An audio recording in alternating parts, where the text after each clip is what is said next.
नमस्कार साथियों, वंदना अकेडमी में एक बार आपका फिर से स्वागत है। मैं वंदना मुदगल। तो आज मैं आपके लिए फिर से एनसीईआरटी बुक्स का मतलब चैप्टर लेके आई हूँ और आज हम चैप्टर 2 पढ़ेंगे। पहला चैप्टर हमने कंप्लीट कर लिया है और ये आपके पेपर 2 के लिए है, ठीक है। और यहाँ से आपके प्रश्न बहुत ज़्यादा पूछे जाते हैं। ऐसा नहीं है कि आपके इससे पेपर फर्स्ट में प्रश्न नहीं पूछे जाएंगे। कभी कभी यहाँ से आपके पेपर फर्स्ट में भी प्रश्न पूछ लिए जाते हैं। और फिर इसके साथ साथ आपका यूपी टेट हो चाहे सुपर टेट हो या फिर आपका कोई भी दूसरा कंपटीशन एग्ज़ाम हो, और यहाँ से आपके प्रश्न अवश्य पूछे जाते हैं। तो ये SST 2 आज हम कंप्लीट करेंगे सी टेट के लिए, और ये आपकी एनसीईआरटी बुक्स है, ठीक है। तो और अगर आपने अभी तक चैनल को सब्सक्राइब नहीं किया है तो चैनल को सब्सक्राइब अवश्य कर लें, क्योंकि डेली आपको वीडियो मिलती रहेंगी। और हमने पेपर फर्स्ट के लिए एनसीईआरटी बुक्स सारी कंप्लीट कर ली है। तो अगर आपने अपने मतलब ये वीडियो नहीं देखी है तो आप उन वीडियो को प्लेलिस्ट में जाके देख लें। प्लेलिस्ट में आपको सारी वीडियो एक साथ मिल जाएंगी, और मैंने आपको बहुत सारी प्लेलिस्ट बना रखी है आपके लिए। और मैं चाहती हूँ कि आपका ये जो सी टेट है वो पहली बार में ही क्लियर हो जाए, मैं दिल से चाहती हूँ। और आप जानते हैं कि सी टेट में आपका एक एक नंबर बहुत ज़्यादा मायने रखता है। जो बच्चे एक नंबर से फेल हो जाते हैं उनसे आप पूछिए कि एक नंबर की क्या कीमत होती है। और आप अपनी तैयारी बहुत अच्छे से करिए, क्योंकि आपको सुनने में आ रहा है कि आपका यूपी में सुपर टेट की वैकेंसी जल्द से जल्द आने वाली है। नई शिक्षा सेवा चयन आयोग का गठन हो गया है, और आपका यानी 2024 में, ठीक है, 2024 में आपको सुपर टेट की वैकेंसी अवश्य मिल सकती है। वैसे सुपर टेट की परीक्षा होने से पहले आपका यूपी टेट कराया जाएगा, लेकिन मैं आपको बता दूं कि ये ज़रूरी नहीं है कि आपको सिर्फ यूपी टेट के लिए छोड़ देना है। नहीं, आपको हर हालत में और पूर्ण लगन के साथ तैयारी करके सी टेट इसी बार पहली बार में ही तैयार कर मतलब इसको आपको क्लियर करना है, क्योंकि बार बार मौके नहीं मिलते हैं। और एक बार और भी मैं बता दूं कि आपका ये जो सी टेट है ये सिर्फ पेडागोजी पर आधारित होता है। अगर आपने पेडागोजी को समझ लिया तो आप सी टेट में आप ज़्यादा पढ़े भी नहीं है फिर भी आप इसको क्लियर कर पाएंगे। लेकिन यूपी टेट आपका हार्ड होता है सी टेट की अपेक्षा, ठीक है। तो आपको अपनी मतलब बहुत लगन के साथ और आपको इसको क्लियर करना ही करना है। तो हमारे चैनल को भी आप सब्सक्राइब कर सकते हो, हमारे साथ जुड़ सकते हो। हमारे यहाँ सारी क्लासें आपको फ्री में मिल रही हैं। तो चलो शुरुआत करते हैं। तो वीडियो को लाइक अवश्य कर दें और शेयर भी कर दें। पिछले अध्याय में आप पढ़ चुके हैं कि हमारी पृथ्वी गोलाकार नहीं है, ये उत्तरी एवं दक्षिण ध्रुवों पर चपटी तथा मध्य में थोड़ी उभरी हुई है। यानी पृथ्वी का आकार कैसा है? पृथ्वी का आकार एकदम से गोलाकार नहीं है, अंडाकार नहीं है। और ये इसके जो ध्रुव होते हैं, ठीक है, ये दो ध्रुव हैं इसके, ये है यहाँ और ये, ठीक है, ये हमारे ध्रुव होते हैं। ये दक्षिणी ध्रुव है और ये उत्तरी ध्रुव है, और ये ध्रुवों पर थोड़ा चपटी है पृथ्वी। पृथ्वी का आकार थोड़ा इस तरीके का होता है, मैं आपको थोड़ा बना के दिखा देती हूँ, ठीक है। तो जैसे ये हमारी पृथ्वी है तो ये इस तरीके से और ये इस तरीके से है, ठीक है। यानी यहाँ ये थोड़ा इस तरीके से चपटी है, ये दोनों जगह, ठीक है। अब यहाँ थोड़ा मैपिंग अच्छे से नहीं हो पाएगी। तो ये आपका उत्तरी ध्रुव होता है, ठीक है, ऊपर वाला, और ये आपका दक्षिणी ध्रुव होता है। आपको मैप अवश्य पढ़ना चाहिए। और ये अक्षांश रेखाएं देशांतर रेखाओं पर मैंने वीडियो बना रखी है, प्ले लिस्ट में जाके अवश्य देखें। आपको EVS सेक्शन में सुपर टेट यूपी टेट में ये सारी वीडियो आपको मिल जाएंगी। और देशांतर रेखाएं क्या होती हैं, अक्षांश रेखाएं क्या होती हैं, देशांतर रेखाओं से आप समय किस तरीके से निकाल सकते हो, ये सारी वीडियो आपको वहाँ मिल जाएंगी। इधर आपका पूर्व होता है और इधर आपका पश्चिम होता है, ठीक है। इधर पश्चिम होता है और इधर आपका पूर्व होता है। और ये मैपिंग भी आपको अवश्य समझनी चाहिए, क्योंकि मैप से आपके प्रश्न सी टेट में पूछे भी जाते हैं कि जैसे असम हमारा कहाँ स्थित है, पूर्व में या पश्चिम में है, ठीक है। तो अगर आपको अपने इंडिया का मैप नहीं देखा है तो फिर आपको वहाँ प्रश्नों को ढूंढने में और बताने में, यानी उनके उत्तर देने में थोड़ा आपको दिक्कत हो सकती है। तो आप एक बार इंडिया का मैप अच्छे से अवश्य पढ़ें, कौन सा राज्य मतलब किस दिशा में स्थित है और किस राज्य के साथ साथ कौन सी सीमाएं लगती हैं। तो आप इंडिया का मैप एक बार अवश्य पढ़ें, ठीक है। तो ये थोड़ी जानकारी थी।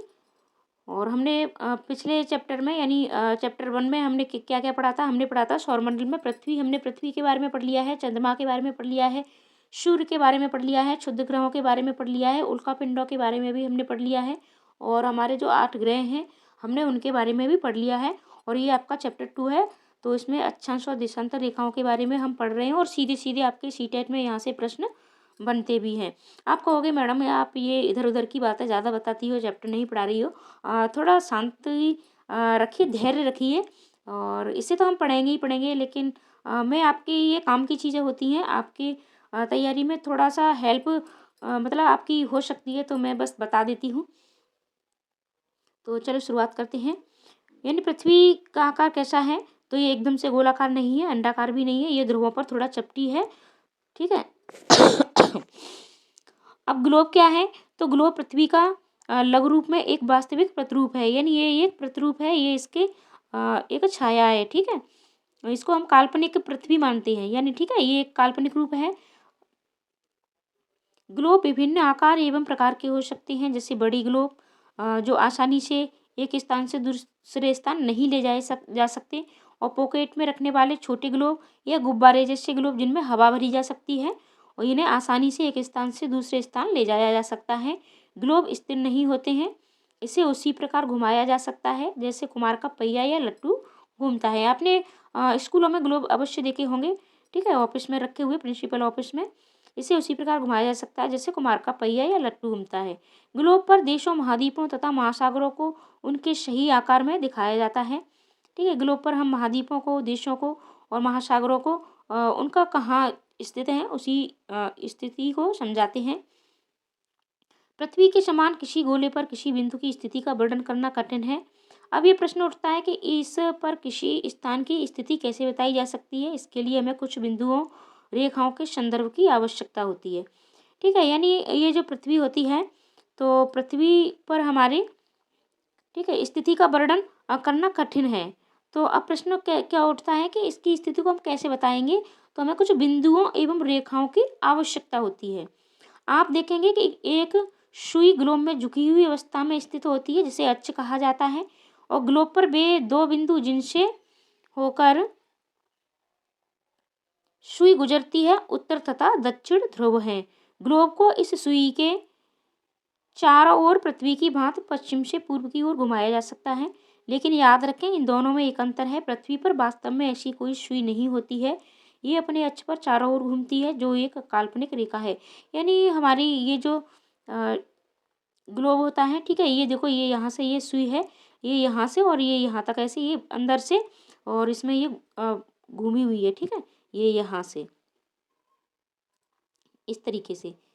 तो ये क्या है, यहाँ से हम इसको ग्लोब को घुमाते हैं और ये इसका अक्ष मान लिया जाता है, ठीक है, और यहाँ से ये थोड़ा झुका हुआ होता है। लेकिन पृथ्वी पर वास्तव में ऐसी कोई भी मतलब सुई नहीं होती है, ये अपने आप में अपने अक्ष पर घूमती है।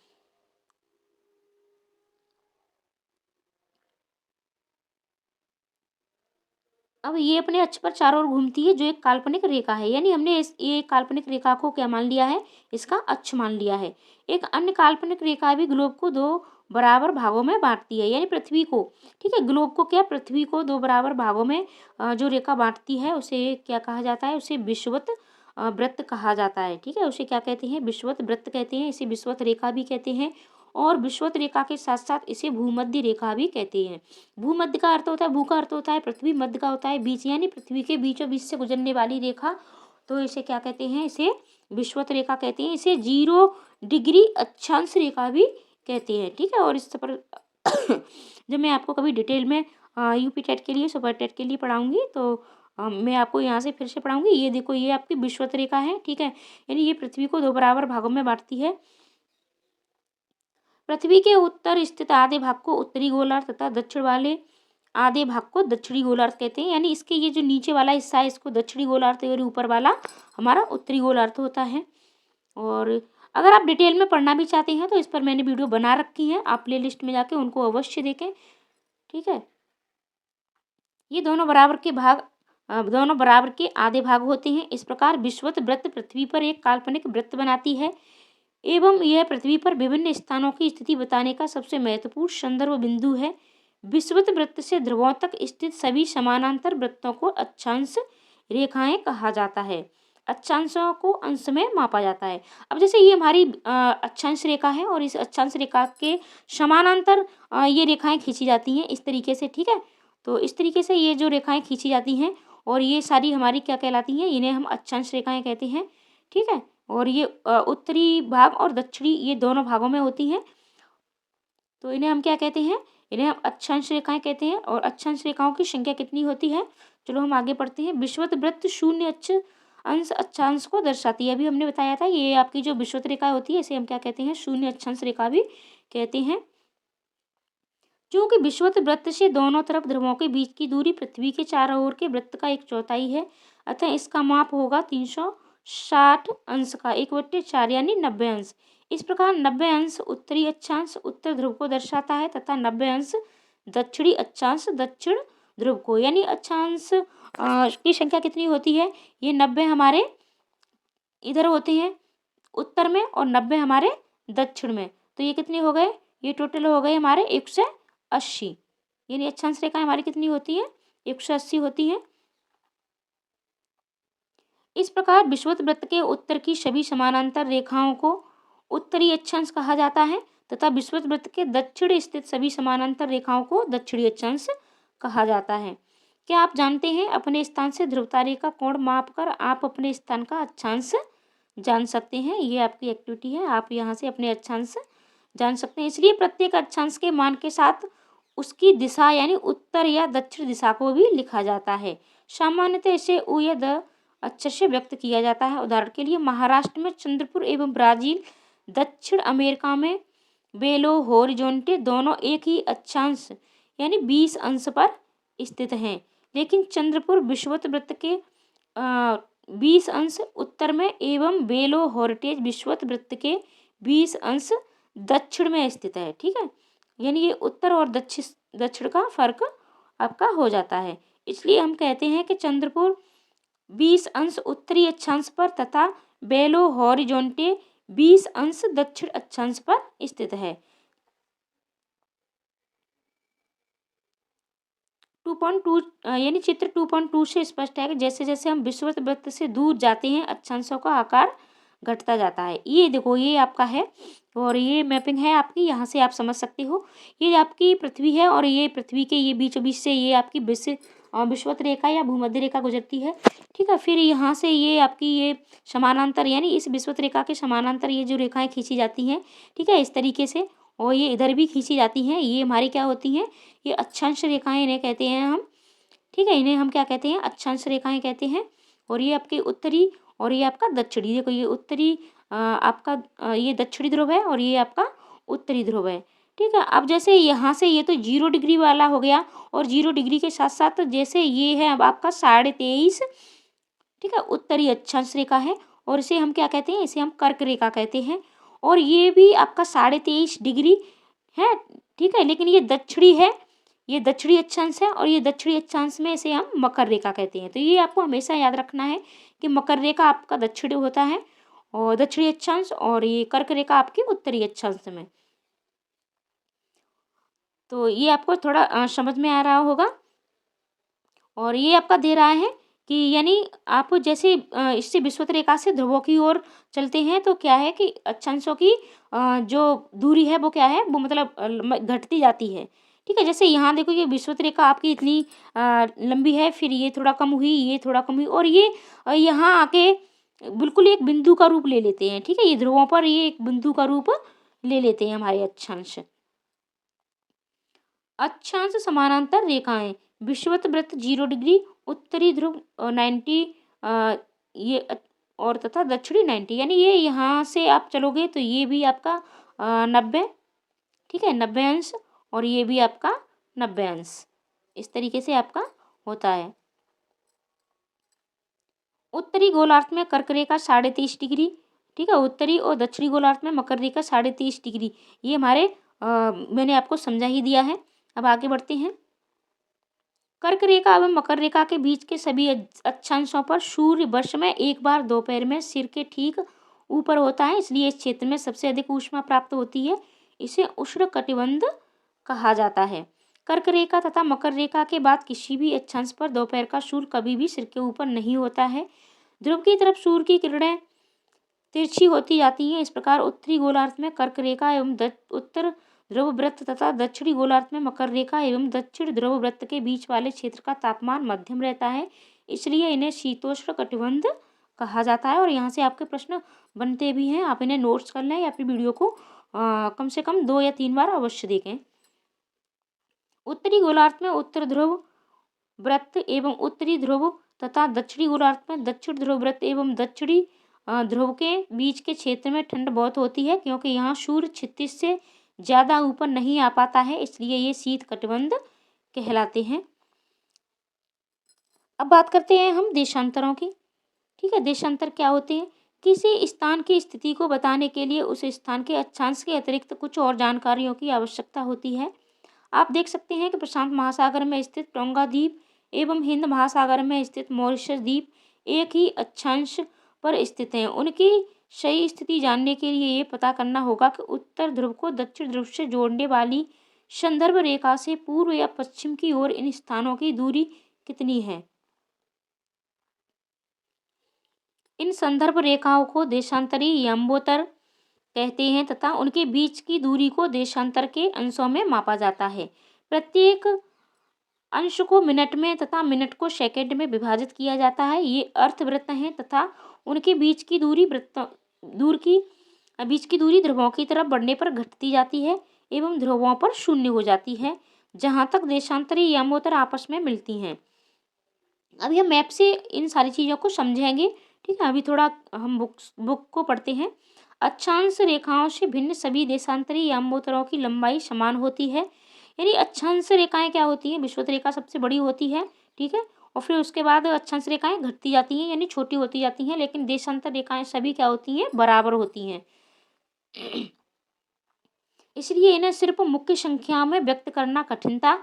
तब सभी देशों ने निश्चय किया कि ग्रीनविच, जहां ब्रिटिश राज की वेधशाला स्थित है, से गुजरने वाली यम्बोत्तर से पूर्व और पश्चिम की ओर गिनती शुरू की जाए। इसे यम्बोत्तर को प्रमुख यम्बोत्तर कहते हैं। इसका मान 0 डिग्री देशांतर है तथा यहाँ से हम 180 डिग्री पूर्व या 180 डिग्री पश्चिम तक गणना करते हैं। प्रमुख यम्बोत्तर तथा 180 डिग्री यम्बोत्तर मिलकर पृथ्वी को 2 समान भागों पूर्वी गोलार्ध एवं पश्चिमी गोलार्ध में विभक्त करती हैं। इसलिए किसी स्थान के देशांतर के आगे पूर्व के लिए अक्षर पूर्व तथा पश्चिम के लिए अक्षर पश्चिम का उपयोग करते हैं। ये जानना रोचक होगा कि 180 डिग्री पूर्व और 180 डिग्री पश्चिम यम्बोत्तर एक ही रेखा पर स्थित हैं। अब ग्लोब पर अक्षांश समानांतर रेखाओं एवं देशांतरी यम्बोत्तरों के द्वारा बनी ग्रिड को देखो। अगर आपको किसी स्थान के अक्षांश एवं देशांतरों की सही जानकारी हो तो ग्लोब पर आप उस स्थान का पता आसानी से लगा सकते हैं।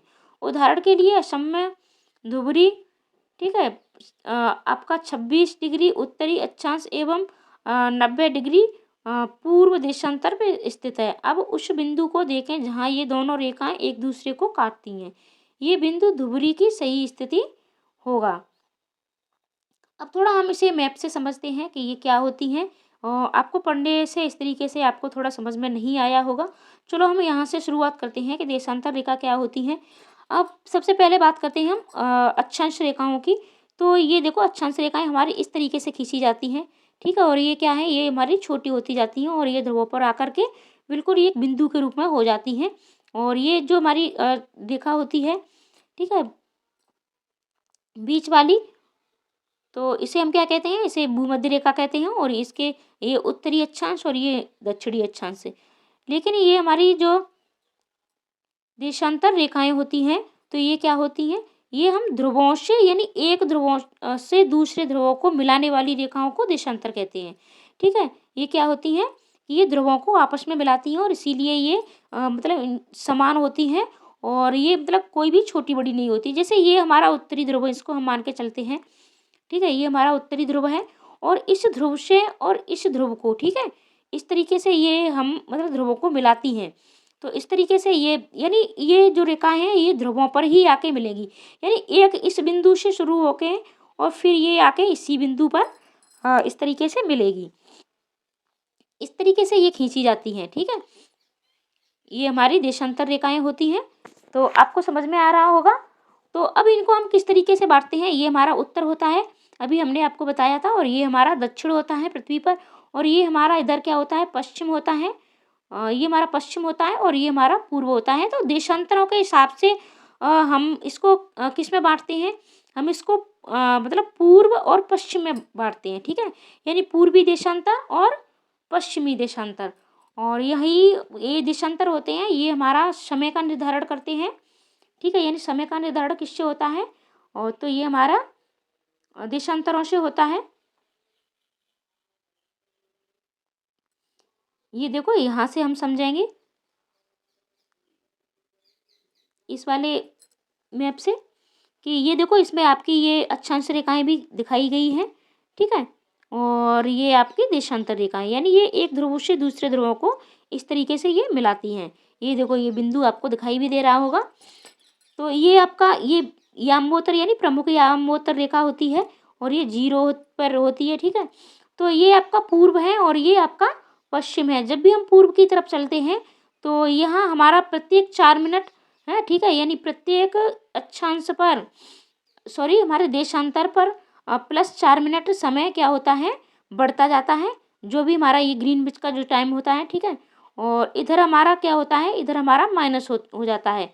तो हमारे जो भारत है, तो भारत में हमारे कितना टाइम प्लस होता है, तो हमारे भारत में 5.5 घंटे का टाइम प्लस होता है।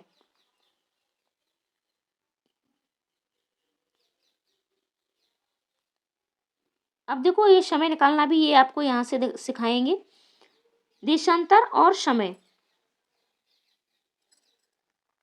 समय को मापने का सबसे अच्छा साधन पृथ्वी, चंद्रमा एवं ग्रहों की गति है। सूर्योदय एवं सूर्यास्त प्रतिदिन होता है, अतः स्वाभाविक ही है कि ये पूरे विश्व में समय निर्धारण का सबसे अच्छा साधन है। स्थानीय समय का अनुमान सूर्य के द्वारा बनने वाली परछाई से लगाया जा सकता है, जो दोपहर में सबसे छोटी एवं सूर्योदय तथा सूर्यास्त के समय सबसे लंबी होती है। ग्रीनविच पर स्थित प्रमुख याम्बोत्तर पर सूर्य जिस समय आकाश के सबसे ऊंचे बिंदु पर होगा, उस समय याम्बोत्तर पर स्थित सभी स्थानों पर दोपहर होगी। चूंकि पृथ्वी पश्चिम से पूर्व की ओर चक्कर लगाती है, अतः वे स्थान जो ग्रीनविच के पूर्व में है, उनका समय ग्रीनविच समय से आगे होगा, तथा जो पश्चिम में है उनका समय पीछे होगा। अभी हमने बताया था, पूर्व में आपका प्लस होता है और पश्चिम में आपका माइनस होता है। समय के अंतर की दर गणना निम्नलिखित विधि से की जा सकती है। पृथ्वी लगभग 24 घंटे में अपने अक्ष पर 360 डिग्री घूम जाती है, तो 1 घंटे में 15, ठीक है, डिग्री एवं 4 मिनट में 1 डिग्री घूमती है। इस प्रकार जब ग्रीनविच में दोपहर 12 बजते हैं, तब ग्रीनविच से 15 डिग्री पूर्व में समय होगा 15 गुणा 4 यानी 60 मिनट, अर्थात ग्रीनविच के समय से 1 घंटा आगे, अर्थात वहाँ दोपहर का 1 बजा होगा, लेकिन ग्रीनविच में 15 डिग्री पश्चिम का समय ग्रीनविच समय से 1 घंटा पीछे होगा, यानी वहाँ सुबह के 11 बजे होंगे। इसी प्रकार जब ग्रीनविच पर दोपहर के 12 बजे होंगे, उस समय 180 डिग्री पर मध्य रात्रि होगी। किसी भी स्थान पर जब सूर्य आकाश में अपने उच्चतम बिंदु पर होता है दोपहर में, उस समय घड़ी में दिन के 12 बजते हैं। इस प्रकार घड़ी के द्वारा दिखाया गया समय उस स्थान का स्थानीय समय होगा। आप देख सकते हैं कि दिए गए देशांतरी याम्बोत्तर पर सभी स्थानों का स्थानीय समय समान है। अलग अलग याम्बोत्तर पर स्थित स्थानों के स्थानीय समय में अंतर होता है। उदाहरण के लिए बहुत सारे देशांतरों से होकर गुजरने वाली रेलगाड़ियों के समय सारणी तैयार करना कठिन होगा। भारत में गुजरात, द्वारका तथा असम के डिब्रूगढ़ के स्थानीय समय में लगभग 1 घंटा 45 मिनट का अंतर होगा। इसलिए यह आवश्यक है कि देश के मध्य भाग से होकर गुजरने वाली किसी याम्बोत्तर के स्थानीय समय को देश का मानक समय माना जाए। इस याम्बोत्तर रेखा के स्थानीय समय को पूरे देश का मानक समय माना जाता है। भारत में 82.5 पूर्व, ठीक है, को मानक याम्बोत्तर माना गया है। इस याम्बोत्तर के स्थानीय समय को पूरे देश का मानक समय माना जाता है। इसे भारतीय मानक समय के नाम से जाना जाता है। कबीर भोपाल के निकट एक छोटे से नगर में रहता है। वह अपने मित्र आलोक से कहता है कि वे लोग आज रात्रि में नहीं सो पाएंगे। भारत एवं इंग्लैंड के बीच एक क्रिकेट मैच लंदन में 2 बजे अपराह्न में शुरू होगा, अर्थात भारत के समय अनुसार मैच शाम के 7:30 बजे शुरू होगा तथा देर रात्रि में समाप्त होगा। क्या आप जानते हैं कि भारत एवं इंग्लैंड के बीच समय में क्या अंतर है? आप समय निकालना आपको इस तरीके से अगर समझ में नहीं आ रहा होगा तो आप मेरी वीडियो को अवश्य देखें। उसमें मैंने बहुत सरल तरीके से आपको समय निकालना सिखाया है और आपको पूर्ण तरीके से समय निकालना आ जाएगा। और अगर हो सका तो मैं आपको इस पर फिर से वीडियो दूंगी कि आप समय कैसे निकालें। भारत के ग्रीनविच के पूर्व 82.5 पूर्व में स्थित है, यानी भारत का जो ग्रीनविच टाइम है तो ये 82.5 डिग्री पर, ठीक है, माना गया है। और यहाँ का समय ग्रीनविच समय से 5.5 घंटा आगे है। इसलिए जब लंदन में दोपहर के 2 बजे होंगे तब भारत में शाम के 7:30 बजे होंगे। कुछ देशों का देशांतरी विस्तार अधिक होता है, इसके कारण वहाँ एक से अधिक मानक समय अपनाए गए हैं। उदाहरण के लिए रूस में 11 मानक समय को अपनाया गया है। पृथ्वी को एक घंटे वाले 24 समय क्षेत्रों में बांटा गया है। इस प्रकार प्रत्येक समय क्षेत्र 15 डिग्री देशांतर तक के क्षेत्र को घेरता है। यानी हमारे जो अक्षांश और देशांतर अक्षांश होते हैं, ठीक है, तो प्रत्येक अक्षांश की ये जो दूरी होती है यानी 4 मिनट की होती है। तो आपको यानी मैं समय निकालना मैंने उस वीडियो में आपको पूर्ण अच्छे से समझाया है, तो आप वहाँ जाके इसको देख सकते हो। निम्नलिखित प्रश्नों के उत्तर संक्षेप में दीजिए। ये आपके प्रश्न बनते हैं। पृथ्वी का आकार क्या है, ग्लोब क्या है, कर्क रेखा का अक्षांशीय मान क्या है, और पृथ्वी के 3 ताप कटबंध कौन कौन से हैं, अक्षांश देशांतर रेखाएं क्या है, ऊष्मा की सबसे अधिक मात्रा उष्णकटिबंध में क्यों प्राप्त होती है, जब भारत में शाम के 5:30 बजते हैं तब लंदन में दोपहर के 12 क्यों बजते हैं। तो इस तरीके से आप इन प्रश्नों के उत्तर देख सकते हैं। और प्रमुख यामोत्तर का मान है, आपका जो प्रमुख यामोत्तर है तो उसका क्या मान है, तो ये आपका कितना है, ये आपका कमेंट में आप अवश्य बताएं। शीत कटिबंध किसके नज़दीक पाया जाता है, देशांतरों की कुल संख्या कितनी है, और दक्षिण ध्रुव वृत्त स्थित है, ग्रिड किसका जाल है, मकर रेखा पर स्थित है, भारत का मानक यामोत्तर कहाँ स्थित है, 0 डिग्री यामोत्तर को और किस नाम से जाना जाता है, देशांतरों के बीच की दूरी किस तरफ घटती जाती है, उत्तरी ध्रुव वृत्ति किस गोलार्ध में स्थित है, पृथ्वी के अक्ष विषुवत वृत्त कर्क रेखा, और दर्शाते हुए आप एक चित्र बना सकते हो। ये थोड़ा आपके लिए एक्टिविटी थी, ठीक है। तो मिलते हैं हम अगली वीडियो में और अगले चैप्टर के साथ। तो पूरी वीडियो देखने के लिए धन्यवाद। वीडियो को शेयर अवश्य कर दें, लाइक कमेंट करना बिल्कुल न भूलें। चैनल पर नए हैं तो चैनल को सब्सक्राइब अवश्य कर लें।